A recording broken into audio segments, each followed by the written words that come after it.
But now moving on to the presentation. So my name is Harrison Mangines, and so I'm going to be talking about the senior design project that I've been working on over the last year.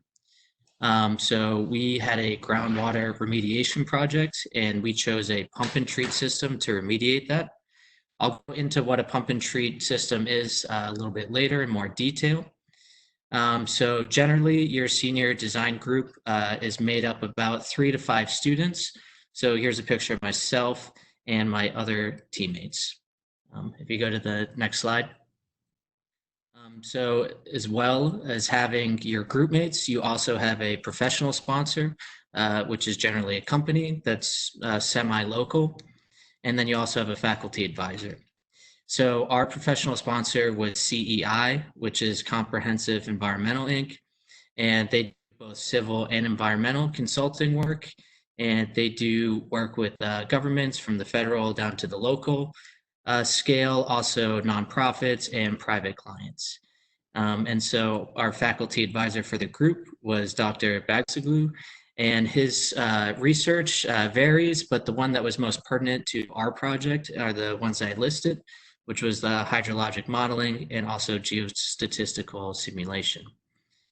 And if you go to the next one. So here are some pictures from our project. So we developed both these images, and if you focus on the left one, that's an overhead view of our site, which is in Rhode Island, and it was a former U.S. defense site. So in World War II, they stored a bunch of aircraft and also naval ships in the bay. And so using historical records that we reviewed and also some field data that CEI provided to us, we were able to determine what types of contaminants were on the site and possibly where they came from. So if you look at that image on the right there with the blue, that's actually using a software suite called ARC. So they have ArcMap and ArcGIS, and essentially GIS is a geographical information system. So it allows you to integrate maps with different types of equations and different data. And so this was a interpolation method called inverse distance weighting interpolation.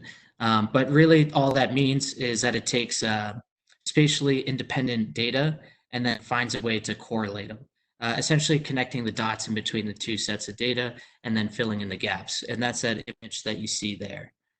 And so this is for a chlorinated solvent plume, also known as like a VOC, which is a volatile organic compound. And so those are found from like degreasing if you have machine parts, and then it's also common in dry cleaning. And so again, using the historical records, that southern plume, which is the yellow and the red towards the bottom or towards the center of that picture on the right, using the historical information and the field data, we believe that that came from the dry cleaning facility that used to be on the site. And to the north of the site, that second yellow and red, that hotspot, we haven't fully delineated that, so we're not sure exactly where or how big that plume might be. And if you go to the next one, so we calculated the total volume using the dimensions from that last image that I had there.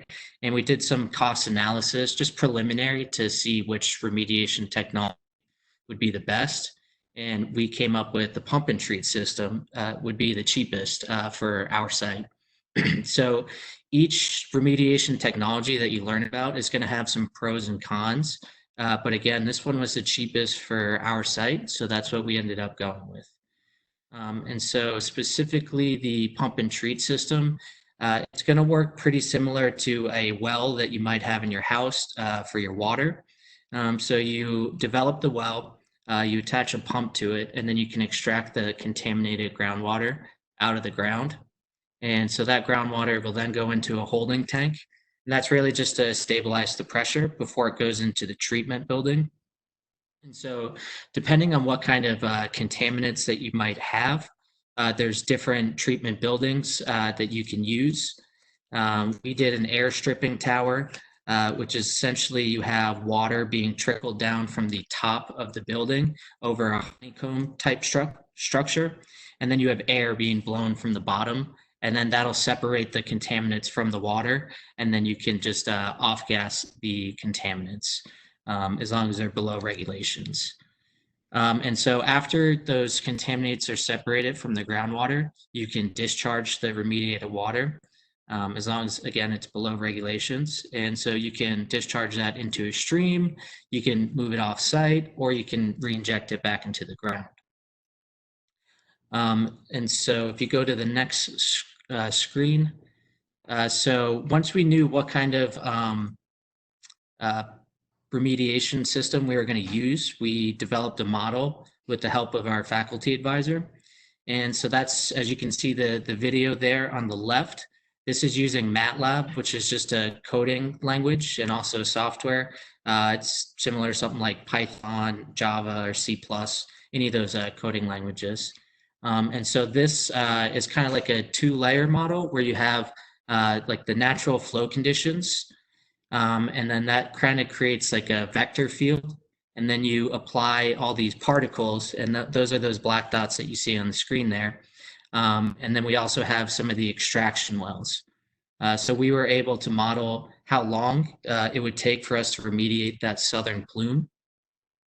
And as you can see of the graph on the right, it took about 709 days for us to remove 100% of the particles or the plume that we were modeling. So that's kind of the condensed project. I do see one question from Kayla about ArcMap. Are there GIS classes available?